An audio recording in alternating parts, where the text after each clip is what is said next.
What's up, everybody? Welcome back to the channel. Today I'm going to, as Ricky from Trailer Park Boys would put it, get two birds stoned and pump out my first mock draft and show you guys the top 32 players for the 2026 draft class, ratings and equipment. Since this is a video game sports channel, the draft order will be based on team rankings in Madden 26 as of the default rosters. Lastly, this is how I like to do my player rankings in the draft class. I don't think these quarterbacks are the best two prospects. Caleb Downs is definitely a better prospect than Cade Klubnik. But if you don't have quarterbacks at the very top of the list, a lot of times they'll fall when the computer tries a draft. So that's why I have quarterbacks usually at the top, which is also why I like to do a mock draft and have that be my rankings. One final note, I wanted to make a video showing the top 32 players in depth, full ratings and equipment side by side with the Google images. I'm not going to do that for all the players. Once this video is finished and released, I'm going to really dig in and try to get the rest of this stuff done as quickly and accurately as possible so I can get it out to you guys fast. That's it. Let's get started. The year is 2025 and Daniel Jones is set to be a starting quarterback for the entire season. That should tell you everything you need to know about the Indianapolis Colts and where they need to go. It's still very early, but I like Cade Klubnik a little bit more than Lenoris Sellers and Garrett Nussmeier right now. Drew Aller's another guy. Sam Levitt. There's a lot of guys that could be in consideration. There is not a Trevor Lawrence or Andrew Luck in this class, so anybody could shoot up the board. But I'm going with Klubnik right now. He really improved as a junior for Clemson. A little bit on the small side, 6'2", 210, doesn't have a cannon of an arm, so there's always going to be questions about whether he's truly worth that first overall pick. You want a physical specimen if you're drafting a guy that high, but he's very smart, can run an offense, very good in the spread, good completion percentage, a good athlete, can run as well, and he's basically the anti-Anthony Richardson, so completion percentage, and you know you're going to get a leader with Klubnik. Early, a guy who could fall to the middle rounds like Quinn Ewers did last year, but I like him number one right now. Draymond Jones and Arden Key are not the type of pass rushers that are going to instill fear in the hearts of opposing quarterbacks. Tennessee really needs that alpha pass rusher if they're going to take the next step as a defense. TJ Parker is the best of quite a few elite edge rushers in this class. 6'3", 265, a former top recruit, had 10 sacks as a sophomore. Pretty much everything you look for in a pass rusher. The only knock against him maybe is he's not a supreme top-notch athlete, so we've seen with Tyree Wilson how that could be a hindrance when you get to the NFL, but I'm not too worried. His motor always runs hot. He's got great pass rushing moves, and I think he's going to be a double-digit sack guy pretty quickly in the NFL. Pass rush is always such a big need in the NFL draft. These guys go high every year, so I don't see him falling out of the top 5. The Saints were in salary cap hell for years and kept kicking that can down the road. Well, they finally reached the ending point and now stare at a future where either Tyler Shuck or Spencer Rattler is going to be their starting quarterback. Should be Shedeur Sanders, but I won't even get into that. Garrett Nussmeier is the rare 2020s quarterback that chose to sit and learn for 3 years instead of transferring to another school. He took over for Jaden Daniels in 2024 and put up a monster season with over 4,000 passing yards and 29 touchdowns. He's got a cannon for an arm and can make all the throws. The worry about him is turnovers and whether his 6'1", 200-pound frame can withstand the rigors of the NFL. But he'll be 23 years old. He's experienced. LSU is a NFL offensive machine as far as pumping out ready to contribute players. Another guy who could fall to the middle rounds, but if he can clean up those interceptions, he can definitely be a first-round pick. Also, it's definitely worth mentioning that his father is the current offensive coordinator for the Saints, so connecting the dots between Nussmeier and New Orleans makes a lot of sense. The Panthers are in a better situation than they were a couple of years ago, just barely. This is a team that needs major reinforcements throughout pretty much every level of the defense. Caleb Downs is widely recognized as the most talented player in college football right now, at least the most talented draft-eligible player. Safety usually is not a premium position in the draft, but he should be a top 10 pick easily. Kyle Hamilton should have been a top 10 pick. He fell, and now he's one of the best players in the NFL. Sometimes you just need to draft that elite talent, especially if you're a team starved for talent like the Panthers. Downs, he's got some Troy Polamalu, some Ed Reed. He's just basically your prototypical safety defensive player player, can cover, can really hit, just an all-around fantastic prospect and somebody who could instantly be a Pro Bowler for a defense that really needs talent wherever they can get it. Seems like the Browns are starting over every few years, and that's the case again in 2025. Fortunately, they have the 5th and 6th pick in this mock draft and could use both of those selections to draft linemen on offense and or defense and work their way out from there. Caden Proctor may be the most talented offensive lineman in college football. 6'7", 360 pounds, an absolute monster, huge. Actually transferred to Iowa in 2024 for a little while before moving back to Alabama. Does have some question marks about his motor, maybe not always running at a 100%, but you can't teach his size and his strength, and he's just a terror in the run game. With all the young quarterbacks on the roster, Cleveland is probably going to want to establish a run-first identity, so there's no better player than Proctor to hold down that left side for them. With Cleveland's 2nd pick, they opt to fortify the defensive line and try to get some pass rushing opposite All-Pro Myles Garrett. Reuben Bain Jr. for the Miami Hurricanes had a fantastic freshman season, 7.5 sacks, 3 forced fumbles. He was especially effective when they played Clemson. He pretty much dominated that game. As a sophomore, he got hurt just 4 snaps into his first game, and that kind of threw his whole year off. But I expect him to really bounce back as a junior and shoot back up into that top 10 range. 6'3", 275, big, strong, solid pass rusher. Bain is pretty much exactly what you're looking for in a prototypical 4-3 edge rusher.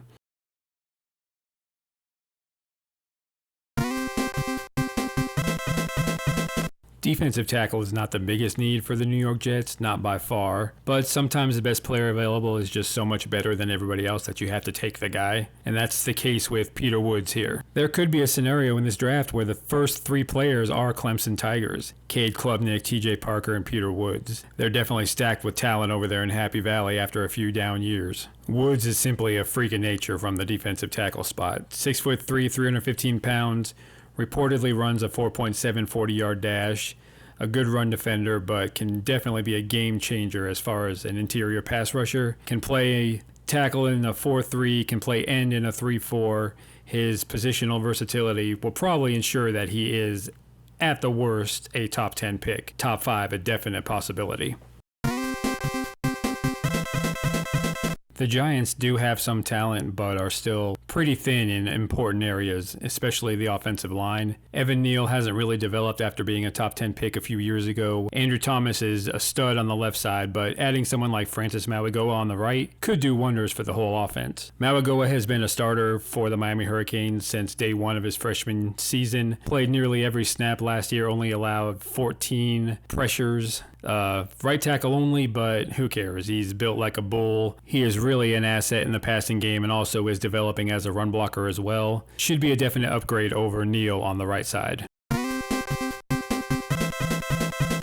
Similar to Peter Woods and the Jets, Anthony Hill Jr. may simply be too talented of a player for Seattle to pass on here with the 9th pick. Even if Hill does play a position that's a bit devalued when it comes to the NFL draft, off-ball linebacker, he's simply a stud in pretty much every facet of the game. The hybrid linebacker had 113 tackles, 8 sacks, 4 forced fumbles, 1 fumble recovery, and even chipped in with an interception, showcasing his very versatile all-around game. Seattle has Ernest Jones in the middle, but he's kind of bounced around the league the past few years and not really a lot else. I think Hill has the potential to be one of the more special defensive players in the NFL. Just draft him now and figure out how to use him later. The Cardinals are one of my surprise teams for 2025. I think they could really make the playoffs and win their division. Madden has them as a bottom 10 team, so here they are right now. Their biggest need is probably offensive line. Paris Johnson is really good, and they have a couple other decent players, but especially on the right side, either guard or tackle, somebody like Spencer Fano would be a huge upgrade. Fano may be limited to right tackle or could be a future guard thanks to concerns about his size and smaller arms. You know how arm length is always a huge deal in NFL draft circles. But as far as a run blocker, there might not be a better player in the entire country. He's just a mauler from that part of his game, you know. So guard, right tackle, whatever, James Conner will be happy. I'm a Dolphins fan, and I think this is going to be a very bad year. The general manager chose to chase big names like Tyreek Hill, Bradley Chubb, Jalen Ramsey instead of building a deep roster, and now the depth chart is in shambles because of it. The cornerback position in particular, with Ramsey gone and Kodu out for the year, may be the most pathetic collection of players I've seen in my 25 years of doing mock drafts. So that is pretty much the easiest position to mock to Miami here. Fortunately, Jermod McCoy is still on the board. He suffered an injury last January, but is expected to make a full recovery. May not be the biggest or strongest cornerback, but is a big-time playmaker, can gather interceptions, a good man coverage guy. He would instantly be quarterback one for a Dolphins team absolutely starved for talent and production at that position. I did like the idea of Atlanta finally deciding to address the pass rush and double up on pass rushers in the first round, but trading future first round picks to get a pick in the 20s is always a risky proposition. The Rams could really strike it rich if Atlanta doesn't improve. I think this would be a great position for the Rams to draft a quarterback of the future. Someone like Lenora Sellers who could sit behind Matthew Stafford for a year or two. I know that when you draft quarterbacks in the first round, they never really sit, but it would be good. The track record for redshirt sophomores in the first round is not very strong, but I like Sellers a lot. That's why I have him in the class over Arch Manning, Sam Levitt, a couple other third-year sophomores right now. Got a cannon for an arm, solid runner, 6'3", 240 pounds, big and strong. He's going to have a lot of experience playing in the tough SEC. I like him and think he could be a top 10 pick, but like I said, redshirt sophomore is always really tough to gauge how they're going to perform, so he's another guy who could slip, but I got him in the first round right now. As is often the case, the Raiders have a bunch of holes all over the place. Defensive tackle, offensive line, wide receiver, secondary. They could use upgrades at all those positions and probably more. I really like Avion Terrell, and I think he's in the same tier as Jermod McCoy. Terrell's older brother, AJ, very good player for the Falcons. Avion, a bit small, 5'11", 180, but a big-time athlete, very fast, has a knack of causing forced fumbles, a good tackler, good playmaker. The only thing he lacks is that size that you want in a cornerback one, you know, the guy who's like 6'2", but other than that, I really like Terrell, and I think he's got a really good future in the NFL. The Bears have gone offense in the first round of the past several drafts. Offensive tackle, wide receiver, tight end, of course, Caleb Williams. Adding a stud running back like Jeremiah Love could make that offense complete. Love may not quite be in the Ashton Jeanty range as a prospect, but honestly, I think he might be. He's strong, big, very quick, average almost 7 yards per carry. Wasn't completely worn down like Jeanty was. Also a good receiver, 28 receptions. So he's a complete 3-down back. If they can get that guy into their offense and replace the really woefully inefficient DeAndre Swift, Caleb Williams should be set up to succeed. So it'll definitely be on him to improve. This past offseason, the Patriots did what teams that have quarterbacks on a rookie scale contract should do, and that's go big and hard in free agency. They filled a lot of holes on both sides of the ball, and I think they're going to make a push for the playoffs. This team, and pretty much every team in the NFL, could always use additional pass rushing help, though. Keldrick Falk, I really like him. He's still a work in progress, a project. I don't have him on the TJ Parker, Ruben Bain level quite yet, but he could push for a top 10 pick. Had 45 tackles and 7 sacks as a sophomore. Went from 285 listed pounds down to 270, so he should be more agile and quick. Good player. Pass rushers usually go very high in the draft, so I think this guy is going to have a good junior season and be a top 10 to 15 pick. The Packers bucked their recent trend by going with a receiver in the first round of the 2025 NFL Draft, Matthew Golden, but I expect them to go back to defense in 26, most likely pass rusher or cornerback. This may be a slight reach for A.J. Harris right now, but I think he's got a lot of projection and a lot of ability in him that's going to be unlocked during his junior season at Penn State. The Nittany Lions are one of the very best teams in the country. They are very good at producing defensive backs in general. Harris has that size you look for in a cornerback one, 6'1", 190 pounds. Very good tackler. Former 5-star recruit who played his first season at Georgia. Didn't see the field very often. I think he's really going to explode as a junior and get into that cornerback 1 range with Avion Terrell and Jermod McCoy. For a team that's hardly had any first-round picks the past 10 years or so, the Rams roster is pretty deep and stacked everywhere. There's not a lot of big holes, and this team actually has 2 first-round picks this year, which is a big change for them. Drafting a receiver to take over for Davante Adams in a year or two could be an option that the Rams go, especially with all the receivers still on the board here. I think this is a somewhat deep class for receivers, but there's not that number 1 stud top 10 pick, at least not right now. I really like Carnell Tate. If he was on another team, he would probably be more featured, but when you play next to absolute target hogs like Marvin Harrison and Jeremiah Smith, you're going to be fighting for scraps. But Tate is a former top recruit himself, 6'3", 191, tall. You know that Ohio State is a wide receiver factory, good route runner, lanky, tough. I think he's the best in this class right now. Somewhat, I don't really have Carnell Tate better than somebody like Antonio Williams or Jordan Tyson. They're all pretty bunched together right now in that mid to late first round range. We'll see who differentiates themselves throughout the season. If the Chargers want Justin Herbert to be more than just a very expensive game manager, they're going to have to upgrade the talent around him. They signed Mike Williams, who retired. Quentin Johnston hasn't really developed as a receiver. Ladd McConkey, he's a stud, but he's more of a slot guy. They brought back the corpse of Keenan Allen, so things are definitely in flux when it comes to receivers and tight ends. Jordan Tyson is probably the best receiver in this class right now. He struggles with drops, but he's a very good route runner, good size, not a supreme athlete, but a very solid all-around receiver. If he can clean up those drops, he could definitely be the clear-cut number 1 in this class. Oh, the Dallas Cowboys. Supposedly still America's team, absolutely ESPN's wet dream that they won't shut up about, even though the team hasn't done anything in 30 years. Once again, they're going to be led by Dak Prescott with a couple of solid players here and there. Got a disgruntled Micah Parsons because Jerry Jones just can't help himself. Who knows how this team's going to do? They could really use a defensive leader in the back secondary. Dylan Thieneman, I really like him as a safety. He was the best player on an absolutely dreadful Purdue team as a freshman. He had 100 tackles and 6 interceptions. Moving to Oregon could elevate his stock, or he could fall into the second round when surrounded by a lot of other talented players. We'll see. But he hits like a linebacker, great tackler, very solid all-around secondary safety, and could be a leader in that defense for Dallas.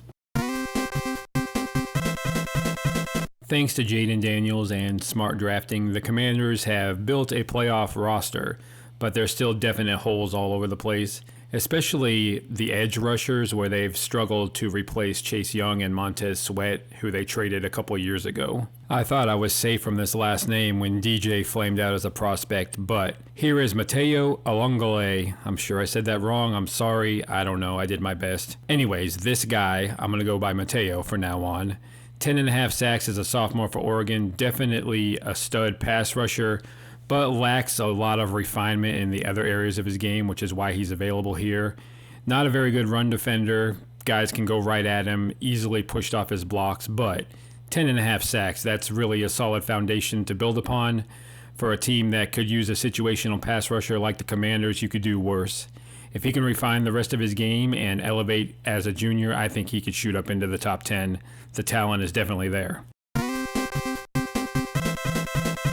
The notoriously cheap Cincinnati Bengals. They have an all-pro trio of receivers and quarterback, but they can't stop playing games with their best defensive players. They finally signed Shamar Stewart. Trey Hendrickson probably can't wait to get out of there. So defense is definitely a big need in the draft. I could see them going defensive line once again, even though they drafted Myles Murphy and Stewart the past couple of years in the first round. LT Overton would be a nice fit as kind of a hybrid end tackle. He's got good size. Even if he doesn't develop as an elite pass rusher, he could kick inside on passing downs and provide solid run defense. Good all-around player. The Bengals are going as far as their offense can take them, but they need to keep drafting defensive players to keep up. The Tampa Bay Buccaneers are very clearly the class of the NFC South, but this is yet another team that could use additional edge rushing help. Danny Dennis Sutton is the next man up, following Micah Parsons, Chop Robinson, Abdul Carter, all becoming first-round picks and NFL studs. Dennis Sutton had 8.5 sacks as a junior, 42 tackles, has good size, solid strength, not an elite athlete, may never be a Pro Bowler, but should be a very solid starting edge rusher for a long time. Penn State absolutely knows how to produce these guys.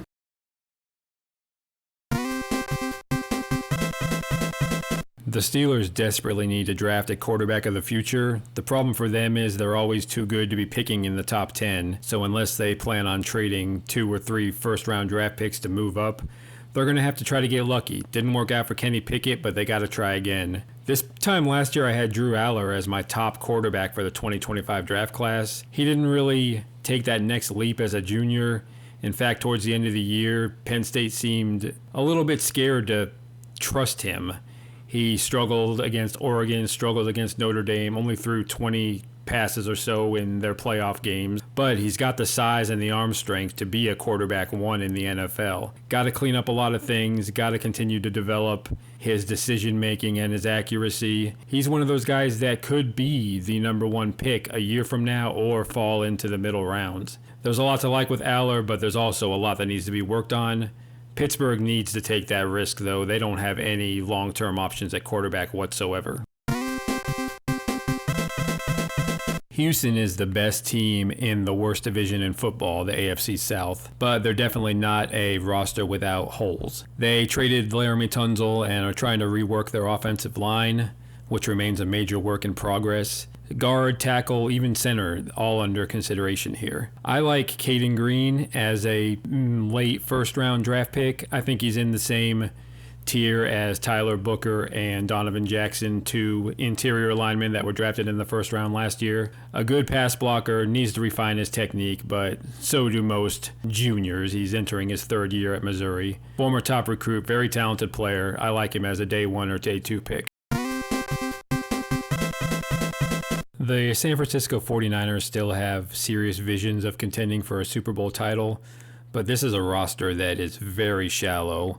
Injuries and age has really thinned out the roster. Secondary in particular, other than Lenore, it's just kind of guys. I like Malik Muhammad. He only has 1 career interception, doesn't have that super elite size you're looking for, but is a good tackler, a solid zone guy, very smart cornerback. The interception thing doesn't always tell the whole story. Sometimes guys who get a lot of interceptions because they're thrown to all the time. Muhammad had to play opposite of Jahdae Barron, who was a first-round pick in 2025, and he more than held his own.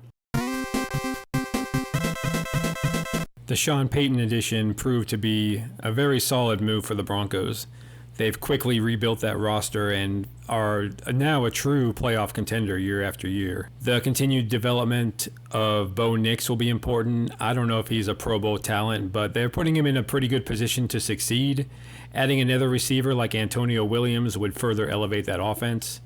Williams is a slot receiver extraordinaire, very good route runner, quick and shifty. Doesn't have great size, but with Cortland Sutton on the outside, Williams can handle the middle. That would really help the offense as a whole. Like I mentioned with the Patriots before, Minnesota chose to splurge in free agency and take advantage of J.J. McCarthy being on that rookie contract. They're 1 or 2 deep at pretty much every position other than cornerback. They had a lot of free agents that left last year, and they're pretty much starting from scratch at that position again. This is a tough spot for them because I don't really see another first-round prospect, so they might have to reach a little bit. Mansour Delane, I think, could be one of those guys that works his way into the late first round, at least second round. Virginia Tech, he moved over to LSU this year. LSU is really good at developing defensive players. He's a bit small, not the best athlete, sometimes could overthink things, but is a solid technician and could work his way into the late first, early second round if the LSU Tigers coaching staff can work their magic. The Buffalo Bills are on the short list of true NFL contenders, but they just haven't been able to get over the hump yet. They brought in Joey Bosa in hopes of fortifying the pass rush, something that Von Miller could not do last year. It's hard to count on Bosa since he's been injured so much the past few years. Buffalo really should draft a couple of young edge rushers to try to put into that rotation. David Bailey lacks the size and strength to hold up as a true 3-down player. He's not a very good run defender, but as a situational pass rusher, he's very quick, has double-digit sack potential, so he won't be an every-down player, but for a team like the Bills who like to employ a deep rotation, he should be a good fit. If there's one thing that every team, whether it's a bottom feeder or a playoff contender, needs, is edge rushing pass rushers. The Detroit Lions are no exception. Aiden Hutchinson coming off an injury, he's obviously a stud on one side, but they can use the guy on the other side to consistently get after the quarterback. I've already mocked a ton of guys here, but Tyreek Sapp is another one of those late first or day 2 types. A senior from Florida, strong, 274 pounds, a solid, strong pass rusher, a good run defender, not a stud athletically, but I think he could develop into a very solid starter, especially playing opposite Hutchinson.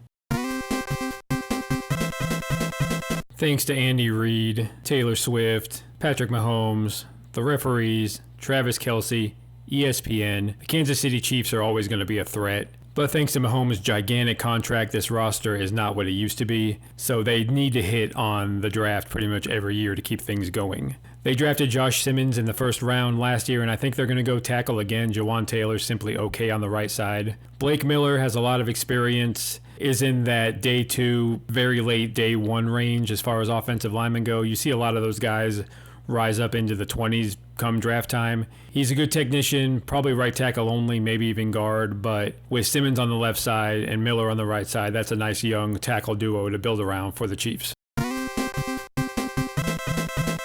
The Super Bowl champion Eagles remain perhaps the deepest team in the NFL, but as we know with expensive quarterbacks, depth is always the first thing to go. Jahan Dotson is kind of a mediocre third option at wide receiver, and they might move on from A.J. Brown in a year or two. There are a lot of late first, early second wide receiver prospects here. Denzel Boston, Zachariah Branch, a couple others. But I really like Eric Singleton. As a sophomore for Georgia Tech, he was kind of a Percy Harvin-like receiver for them. He had over 50 receptions, had 21 carries, kind of a jack-of-all-trades guy. Bit undersized, may be limited to a third receiver in the NFL, but he's not just a slot guy. He can play on the outside as well. Very fast, good route runner, a home run hitter waiting to happen. So the Eagles have a deep offense, and as a third receiver, I think he would be a fantastic fit. The Ravens probably have the best overall roster in the NFL, a multi-time MVP, a stud running back, stars all over the defense. Great coaching, but for some reason they just haven't been able to get it done in the playoffs. But they go into the season rated Madden's highest rated team, so we'll see how things go. The biggest need is probably offensive line. They're getting a little bit old, and we know the Ravens don't often sign free agents.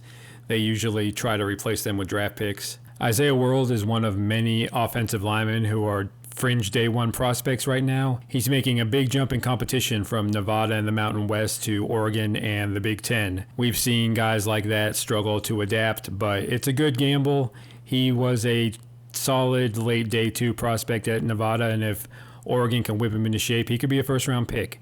Very tall, 6'8", definitely has a future as a left tackle. Ronnie Stanley's getting up there in age, and he struggled to stay healthy, so World could be a long-term replacement for the Ravens. And that's all I got for today. I want to thank everybody for sitting through this. I hope you enjoyed it. I enjoy doing mock drafts. It's hard for me to talk this much. I have anxiety, and I'm not the best presenter, but I think I do a pretty good job, and I hope it's entertaining enough for you guys. Please like this video. Please subscribe. There will be constant updates as the draft class gets closer to completion. I'm going to do everything I can to get it done as quickly as possible between work and family responsibilities. And as always, I will talk to you guys next time. Thank you so much.